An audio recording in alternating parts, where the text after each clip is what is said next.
2 minggu lalu Anda belajar satu hal tentang bahagia. Masih ingat tentang bagaimana orang itu bisa memiliki kebahagiaan? Matius pasal yang kelima, masih ingat teman-teman? Coba buka dulu di Matius pasal 5, kita melihat di situ. Saya mengingatkan teman-teman dulu. Saya bukan bicara tentang Matius pasal 5 ini, tapi kita akan bicara sesuatu yang lebih penting. Ya, tapi ini supaya kamu bisa mengingat kembali. Matius pasal 5 dulu, kakak ayat yang ke-3. Ya, Matius ya, bab yang kelima atau pasal yang kelima, ayat yang ke-3. Ya, berbahagialah orang yang miskin. Jadi kamu baca dulu sampai ayat 11. 2, 3. Berbahagialah. Oke. Terus. Terus. Oke.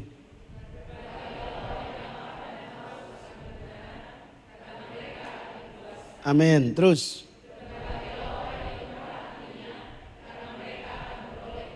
Amin. Terus.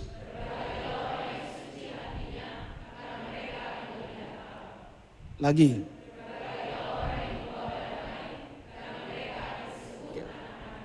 Terus.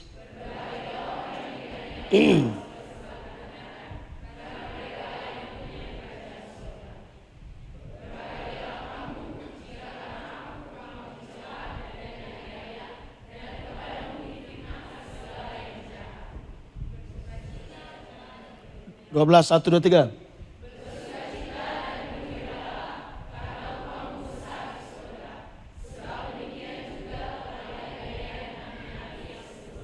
Nah, jadi Anda bisa perhatikan di sini. Kata berbahagialah kamu sebenarnya adalah satu akibat dari apa yang kamu lakukan dan kerjakan. Jadi kamu dan saya tidak bisa menerima kebahagiaan kalau kamu tidak melakukan sesuatu kepada Dia yang adalah sumber kebahagiaan itu. Sekali lagi, kita tidak bisa bahagia kalau kita tidak melakukan sesuatu kepada Dia yang adalah sumber kebahagiaan itu. Siapa sumber kebahagiaannya kita? Siapa? Uang. Siapa sumber kebahagiaan kamu? Harta. Coba lihat sebelah kiri kanan. Tergantung. Ya toh, saya tanya kamu siapa semua? Begini. Coba lihat sebelah kiri kanan. Harus punya komitmen orang Kristen apa kamu ini? Coba lihat sebelah kiri kananmu. Apa yang buat kamu bahagia dalam hidup? Dapat doi. Apa yang buat kamu bahagia dalam dunia ini? Dapat kerja, tadi kayak kesaksian. Bahagia tidak dapat kerja? Bahagia. Coba lihat sebelah kiri kanan. Mana ada orang dapat kerja dia buka murung 1 minggu. Kenapa? Bahagia. Enggak ada. Coba lihat sebelah kiri kananmu. Di dunia tuh ada yang disebut bahagia semu atau bahagia sementara. Hari ini dapat bahagia, dia dapat sesuatu, dia bahagia. Tapi besok bisa dia tidak bahagia. Karena ada yang dia dapat itu diambil. Coba lihat sebelah kiri kan, hati-hati kamu ya.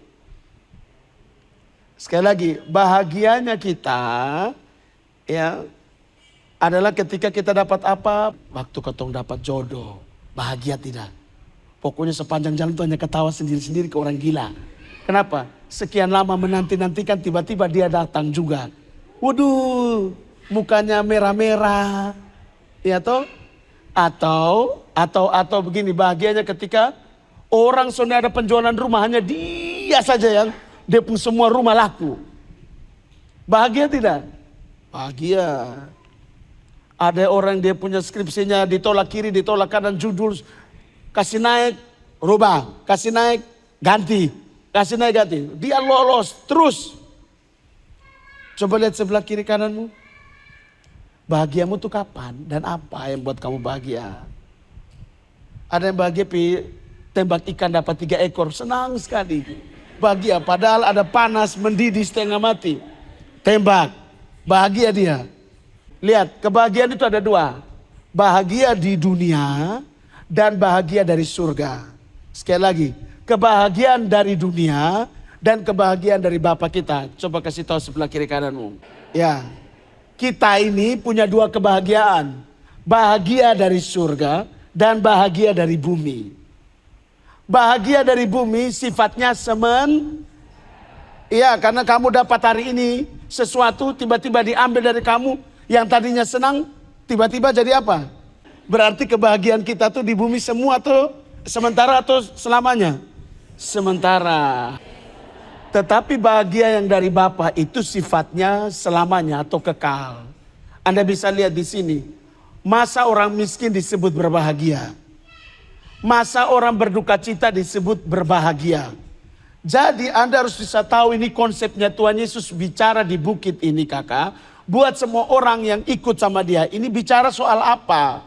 Jadi ada perbandingan di situ. Waktu Tuhan Yesus melihat ini orang banyak yang berbondong-bondong mengikut dia di atas bukit. Dia tahu bahwa mereka mengikut dia ini bukan karena mau melakukan kehendaknya. Tetapi karena mau mujizatnya. Makanya orang bisa terpesona, terpana dengan semua keajaiban, kedahsyatan yang dilakukan oleh Tuhan Yesus waktu itu. Membuat begitu banyak orang menggiring dia, mengikut dia. Kemanapun dia pergi begitu banyak orang yang ikut dia.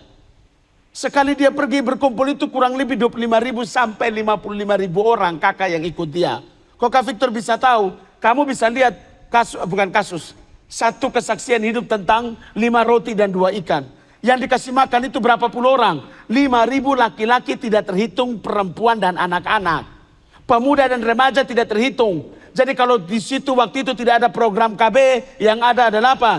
Banyak anak, banyak rezeki. Maka satu keluarga itu punya satu keluarga itu punya 7 sampai 8 orang. Hitung sudah, 5.000 laki-laki dikali 2, kan punya istri. Berarti 10.000. 10.000 orang ini dikali dengan anak 5, berapa orang? Coba lihat sebelah kiri kan, 50.000 kurang lebih. Jadi sekali datang 50.000. Tetapi mereka punya satu pemikiran yang berbeda dengan konsepnya Bapa kita. Tuhan Yesus punya tujuan adalah apa? Kamu mengikuti Bapa, melakukan kehendaknya. Setuju, katakan amin. Tetapi orang-orang waktu itu mengikuti dia, mendapatkan mujizat. Itu kebahagiaan yang semu. Tuhan sudah mau itu. Kalau lu hanya cuma mau mujizat itu gampang. Tetapi setelah lu terima mujizatnya, lu pergi tinggalkan Tuhan. Itu yang seringkali terjadi.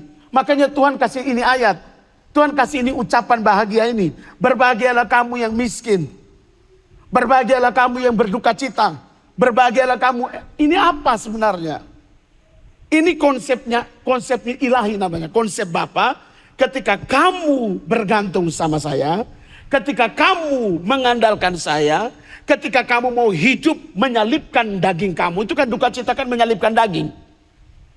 Ketika kamu mau menuruti apa yang aku kehendaki, kamu lihat konsepnya. Kamu akan menerima kebahagiaan. Kasih tahu sebelah kiri kananmu. Kebahagiaan kita dari Bapa ketika kita taat melakukan kehendaknya. 1, 2, 3. Ngomong kuat, 1, 2, 3. Jadi bukan soal berkat. Soal berkat itu bonus. Buka Matius 6 ayat 33. Saya belum masuk di intinya ya. Saya kasih ingat kamu supaya kamu otak ini bermain sedikit. Kalau saya nanti keluar dari sini buat jahat lagi di mata Tuhan. Matius 6 ayat 33. 2, 3. Tetapi dan kebenarannya. Maka apa? Maka semua akan ditambahkan kepada kamu. Semuanya itu apa? Semua yang dicari oleh bangsa-bangsa yang tidak mengenal Allah. Apa yang dicari oleh bangsa-bangsa yang tidak mengenal Bapa? Orang-orang dunia carinya apa? 3. Harta, takhta, relationship. Baik itu laki-laki mencari perempuan, perempuan mencari laki-laki. Coba lihat sebelah kiri kananmu. Harta, takhta, relationship. 1, 2, 3. Kamu akan dapat harta kalau kamu benar-benar mencari dia dan mendapatkan dia.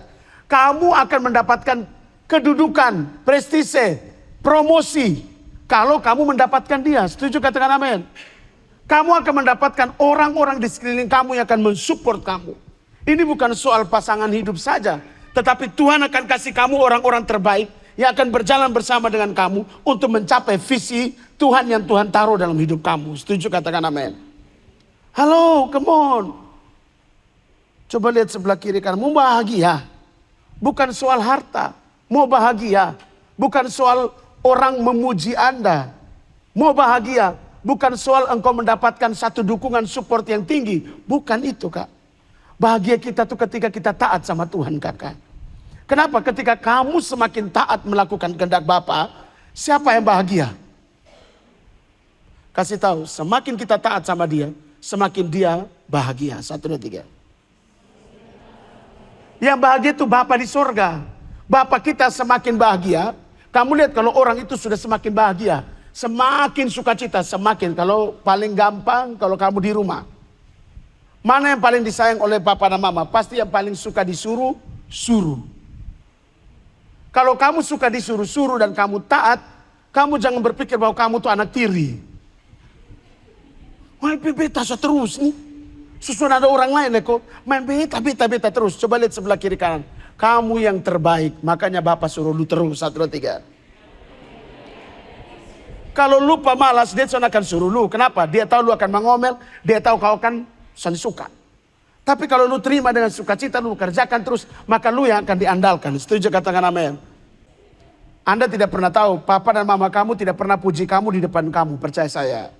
Tetapi Dia akan puji kamu di depan banyak orang yang tidak kau tahu. Makanya ketika orang tua kamu menyuruh kamu, sukacitalah.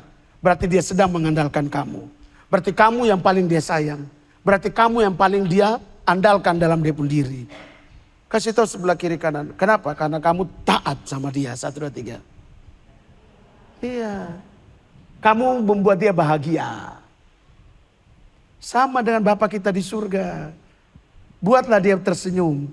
Apa tujuan lu menyembah Tuhan? Apa tujuan lu hidup sebagai orang percaya terhadap Tuhan Yesus? Memuliakan Dia. Bagaimana cara lu memuliakan Dia? Roma 12 bilang apa? Persembahkanlah tubuhmu sebagai apa? Persembahan yang apa? Yang hidup, yang kudus dan berkenan. Itu adalah apa? Ibadahmu yang... Kasih tahu, ibadah yang sejati itu bukan soal jenis pekerjaan pelayanannya. Tapi soal you punya tubuh. 1, 2, 3. Amin. Jadi soal tubuh. Sekali lagi, bahagia bukan soal mujizat.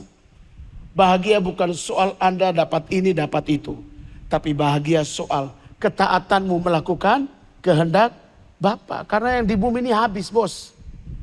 Orang habis hari ini bisa puji-puji lu.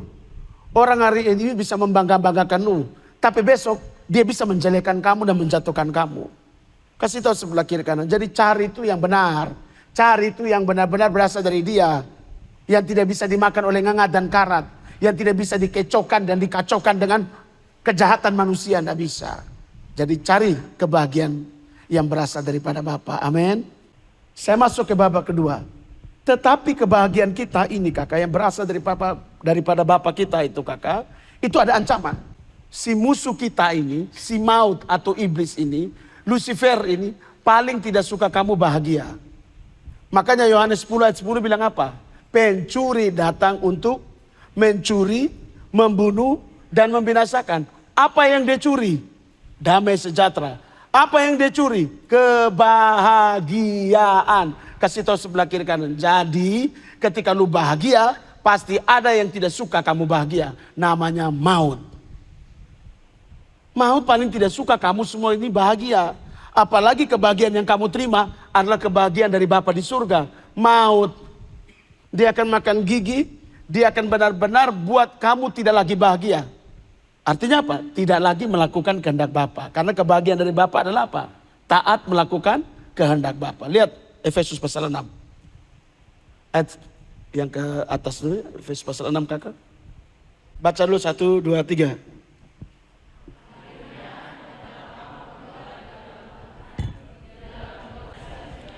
Kita kembali ke ayat 10. Teman-teman bisa lihat. 2, 3. Akhirnya hendaklah kamu kuat di dalam Tuhan, di dalam kekuatan kuasanya. Ketika kamu berbahagia, kamu harus ada dalam satu step selanjutnya, yaitu kuat di dalam Dia. Kenapa? Ayat 11. Ya, ayat 11 bagian B. Supaya dapat bertahan melawan tipu muslihat iblis.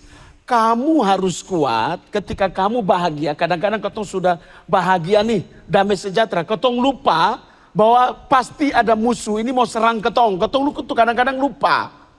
Ketong terlena dengan yang namanya kebahagiaan. Ketong terlena dengan namanya semua hal yang Tuhan izinkan untuk ketong terima. Baik itu bahagia dari Bapa, baik itu bahagia di bumi. Berkat melimpah, usaha lancar, pekerjaan lancar. Semua yang dikerjakan berhasil. Wah, luar biasa. Tetapi seringkali membuat kita tuh lupa akan Tuhan. Membuat kita tuh lupa. Kenapa? Ketong terlalu terpesona dan ya kata Alkitab bilang apa? Tipu muslihat iblis. Ya. Jadi bahagia kita tuh ada ancaman tidak? Ada ancaman tidak? Kasih tahu sebelah kiri kanan. Semakin kau bahagia, semakin kau tuh ancamannya maut. 1, 2, 3. Lagi. Semakin kau bahagia, semakin kau terancam. Makanya jadilah orang yang selalu berjaga-jaga. Jadilah orang yang selalu berwaspada. Maka dia bilang apa ayat 10 tadi? Kamu harus kuat. Kamu jangan terlena dengan kebahagiaan kamu. Kamu jangan terpesona dengan mujizat-mujizat yang terjadi dalam diri kamu. Kamu harus kuat. Kamu harus semakin kuat dengan kekuatan kuasanya. Kamu harus semakin kuat. Artinya apa? Ketika kamu terima mujizat, kamu terima kebahagiaan dari Bapa kita. Kamu harus mengerti bahwa itu harus menambah supporting dalam diri kamu. Membuat kamu semakin kuat, strong, berdiri di atas jalan yang benar. Kamu harus semakin berpikir begitu. Semakin saya bahagia, semakin saya dekat dengan Tuhan. Supaya semakin saya kuat. Bukan semakin saya dapat mujizat, saya jauh dari Tuhan. Bahaya. Kenapa ayat 10, ayat 11 coba lihat. Kenakanlah seluruh perlengkapan senjata Allah. Supaya kamu dapat bertahan. Lihat, bertahan melawan apa? Tipu muslihat iblis ini. Kasih tahu sebelah kiri kanan. Iblis ini di sana ada kekuatan. Dia punya kekuatan cuma satu saja. Tipu muslihat. 1, 2, 3. Omong kuat. Setan punya kekuatan cuma satu. Manipulasi. 1, 2, 3. Atau tipu muslihat. Karena yang kamu hadapi ini singa ompong, iya. Yang kamu hadapi ini singa yang tidak berdaya, yes. Tapi singa yang ompong dan tidak berdaya ini, dia punya kekuatan namanya manipulasi. Dia punya kekuatan yang namanya tipu muslihat. Makanya dia bisa datang seperti malaikat terang. Malaikat terang. Dia datang seperti apa? Domba, tetapi sebenarnya apa? Serigala. Serigala berbulu domba. Manipulasi semua dia. Tipu muslihat semua dia. Kelihatannya rohani padahal brengsek. Kelihatannya pelayanan padahal busuk.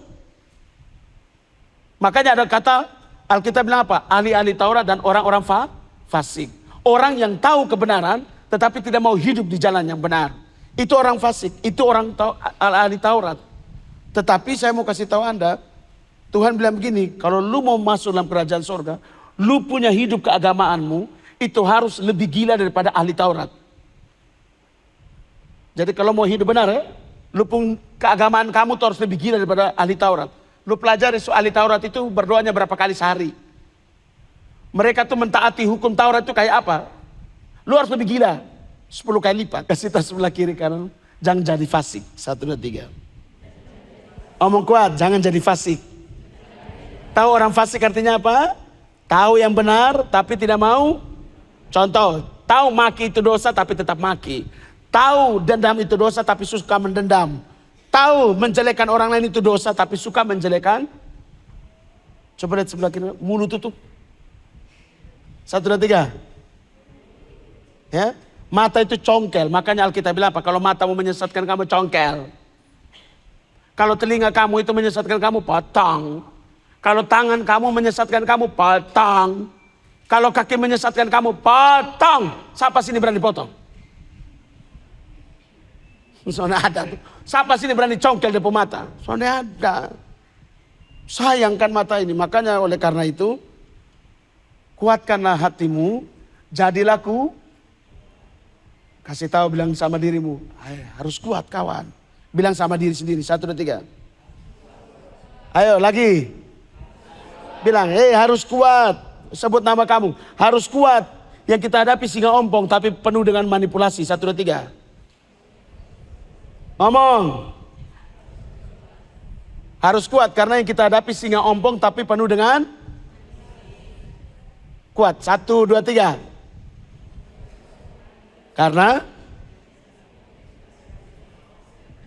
Karena yang kamu hadapi ini penuh dengan tipu muslihat teman. Alkitab bilang apa? Lu harus pakai semua kelengkapannya Bapa. Lu harus pakai, ada 5.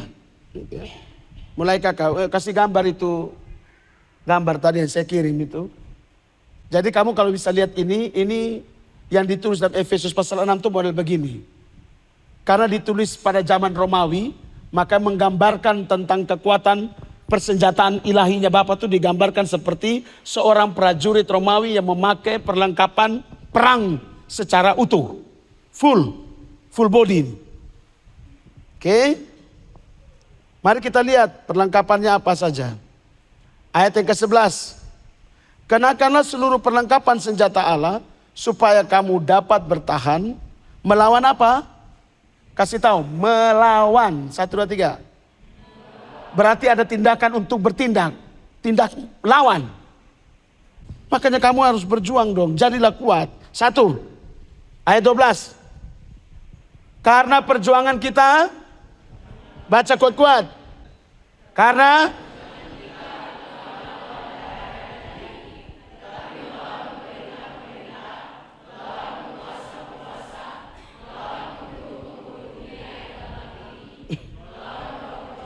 Ya, apa yang kamu hadapi ini, siapa yang disebut dengan iblis ini, memang dia singa ompong kak.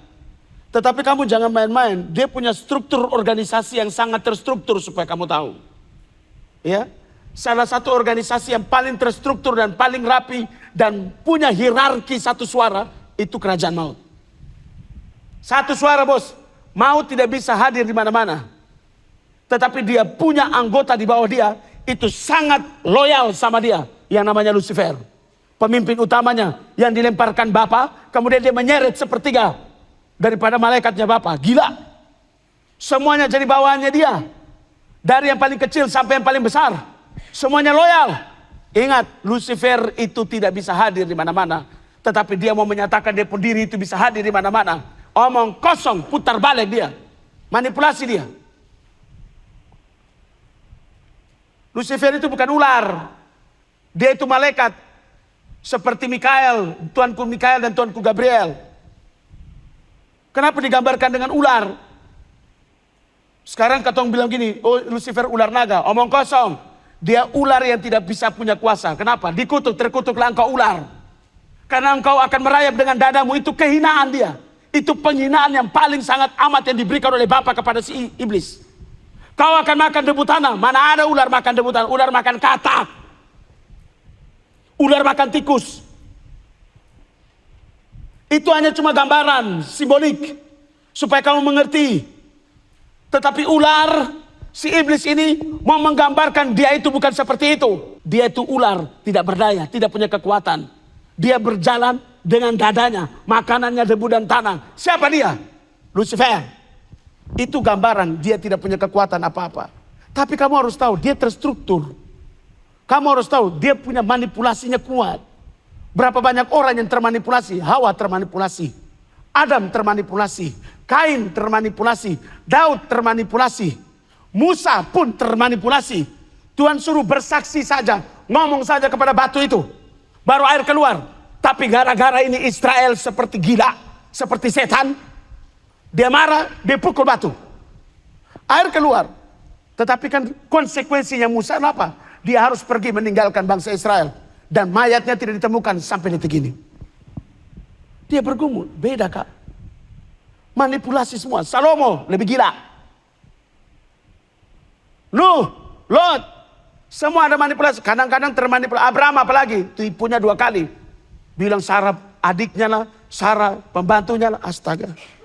Yakob lebih gila. Coba lihat sebelah kiri kanan. Kamu pikir orang-orang yang dahsyat di dalam Alkitab juga tidak pernah kena manipulasi? Kakak, tidak ada yang bisa terlepas segampang itu. Pasti sedikit-sedikit kena. Karena kekuatannya gila. Apalagi manipulasinya dia pakai mamon. Kasih tahu, pakai duit. Wah kalah. Karena Tuhan Yesus bilang begini, kekuatan yang bisa menyamai dia itu namanya mamon. Lu beritakan Injil tentang Tuhan, nah ini hari. Orang bisa terima Tuhan Yesus, bisa berubah, besok bisa berubah, dan uang bisa. Kenapa? Uang dibutuhkan manusia lah. Tuhan berproses. Iblis datang, ada uang, ini uang. Orang bisa berubah, bisa. Kasih tahu sebelah kiri, makanya konsepnya Bapa, hiduplah dalam cukupkanlah dirimu dengan apa yang, jangan terlalu berpikir yang tinggi-tinggi. Yang melebihi kapasitas kamu. Kamu susah. Ingat, saya ingin kasih tahu kamu, yang kamu lawan ini pemerintahnya. Yang kamu lawan ini penguasa, penghulu. Ya, penghulu tuh ngeri di kekuatan. Penguasa ngeri. Dia pemerintah lebih gila. Kalau roh jahat, karuto, lu lihat toyo, buntilanak, suwangi, kecil. Itu baru roh jahat. Ini belum yang lain-lain. Orang kerasukan, lu yang ketakutan. Lu punya Tuhan Yesus dan lu pun diri. Tengking itu roh jahat, keluar. Yang lu sudah bisa kasih keluar dari tubuh orang itu sakit hatinya gak bisa. Dia punya emosi sudah bisa. Yang lu bisa kasih keluar dari tubuh orang itu apa? Roh jahat. Karena memang roh jahat tidak bisa hidup dalam tubuh manusia. Tapi kalau dia bisa hidup dalam tubuh manusia, berarti manusia itu mengizinkan untuk hidup dalam tubuh manusia. Kasih tahu sebelah kiri kanan, hati-hati. Kalau hanya cuma hadapi roh jahat, hadapilah sendiri. 1, 2, 3. Itu roh jahat itu tingkatnya apa? Tingkat kopral, paling bawah. Sumera lagi paling bawah lah. Kopral. Jadi tembak itu salah-salah. Makanya dia pun tugasnya yang ganggu-ganggu. Yang dia ganggu-ganggu saja basusu takut. Apalagi su naik ke penghulu. Penghulu itu kakak dia satu peloton lebih. Kekuatannya mengerikan. Apalagi sampai penguasa. Satu teritorial wilayah ini gila. Apalagi pemerintah gila. Itu sudah jenderal bintang 45. Baru kopral saja lu gemetar. Kasih tahu sebelah kiri kanan. Jadi kalau masih kopral, usahakan lu pendiri itu letnan 1, 2, 3. Jadi waktu kopral datang mau ganggu lu, dia lihat, letnan 1, sudah bisa. Maka dia kasih surat ke letnan yang sama, letnan 1 sama, untuk ganggu lu. Jadi tergantung kamu punya isian dalam diri kamu nih, sekuat apa dalam diri kamu. Makanya Alkitab bilang apa tadi ayat 10? Kamu harus menjadi kuat. Isi dalam diri kamu ini siapa? Kalau semakin Bapa yang menguasai kamu seutuhnya, maka kamu berhadapan dengan siapa? Maut. Langsung, muka dengan muka. Jadi bersatu saya takut. Takut apa? Setan takut. Setan tuh lihat kamu tuh takut. Karena ada api. Ada terang yang ada dalam diri kamu. Jadi jangan takut. Karena ketakutan itu bukti bahwa kamu tidak mengasihi Bapa. Bukti kamu tidak punya iman. Bukti bahwa kamu tidak bergantung sama Bapa. Hilangkan ketakutan dalam diri kamu. Ada amin? Kasih tahu sebelah kiri kanan. Ayo. 1. Ikat pinggang kebenaran. Ayat berapa itu? Jadi berdirilah tegap. Kamu jadi kuat. Lihat ini. Jadi kuat kalau apa? Kalau kau punya ikat pinggang itu yang benar. Tahu ikat pinggang? Kenapa Alkitab tulis ikat pinggang? Kalau orang zaman dulu kakak, ikat pinggang itu adalah sesuatu untuk memberikan kekuatan yang baru bagi dia untuk mengerjakan sesuatu. Makanya kalau dia pakai habis selesai sesuatu kakak, dia punya ikat pinggang itu harus kencang sekencang-kencangnya. Karena ini kekuatan orang ini kan ada di pinggang. Kayak gitu. Makanya dikasih ikat pinggang yang sekuat-kuatnya supaya dia punya kekuatannya itu sangat amat kuat. Makanya kalau kamu lihat orang pakai baju zirah itu tadi itu, dia punya ikat pinggangnya itu betul-betul baja, betul-betul kuat. Untuk apa? Lindungi dia pun pinggang. Jadi untuk kamu kuat, kamu harus hidup di jalan yang benar. Yang benar itu cuma satu, Tuhan Yesus. Tidak ada yang lain. Semua kita dibenarkan. Ada amin? Jadi kalau ada orang bilang ini, saya orang benar.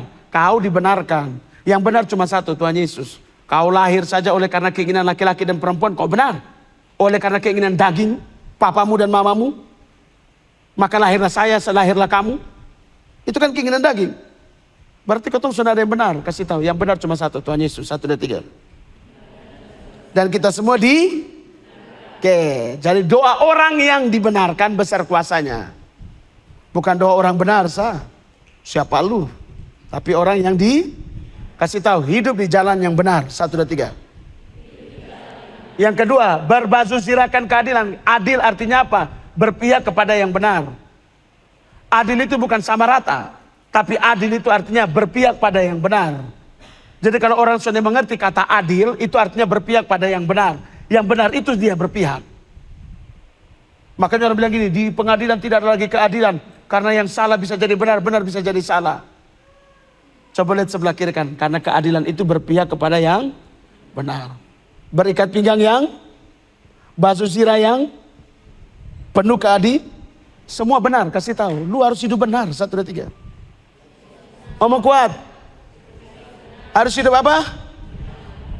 Harus hidup apa? Mata benar. Ngomong, mata tuh benar sedikit. Lagi. Mata, mulut, telinga, hati. Coba lihat sebelah kiri kanan. Mulai latih berbicara yang benar. Jujur, benar. Mata harus melihat yang benar. Telinga harus mendengar yang benar. Tangan harus mengerjakan yang benar. Kaki berjalan di jalan yang benar. Setuju, katakan amin. Kasih tahu sebelah kiri kanan. Benar semua. Berikut, terus. Lanjut terus kakak. Ini cepat-cepat. Kakimu harus apa?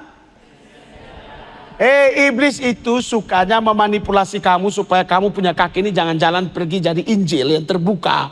Injil yang bisa dibaca oleh semua orang. Jadi bukan hanya pergi beritakan Injil pakai lupu mulut, ini beritakan Injil. Bukan itu saja kakak, itu juga baik. Tapi lebih pada diri sendiri. Menjadi kitab yang Injil yang terbuka, yang dilihat oleh semua orang, itu yang dimaksudkan. Lu pun kaki ini punya kerelaan untuk beritakan Injil. Lu hidup di jalan yang benar, berbasuh sirahkan yang benar. Gila. Semua benar supaya lu pun hidup tuh jadi berkat buat orang lain. Setuju, katakan amin. Ayat 16. 2, 3. Dalam sebab ingat ya. Saya bilang tadi harus kuat. Kenapa? Ada panah. Panah-panah iblis. Setiap persekan. Lu sudah minta ampun sentuhan. Waktu lu amin. Langsung dia serang lu. Yes. Makanya kadang-kadang berdoa habis pikiran negatif lebih tinggi. Berdoa habis nafsu lebih tinggi. Berdoa habis keinginan untuk melawan Tuhan itu lebih tinggi. Coba lihat sebelah kiri kanan. Berarti kamu kena serang. 1, 2, 3. Makanya harus punya iman yang kuat. Bagaimana punya iman yang kuat? Rajin berdoa, rajin baca Alkitab, rajin datang ibadah, ke gereja, persekutuan, sharing, semua harus. Karena iman bertumbuh dari pendengaran. Pendengaran akan firman Tuhan. Terus lanjut, saya cepat-cepat ya. Ayat 17, terakhir.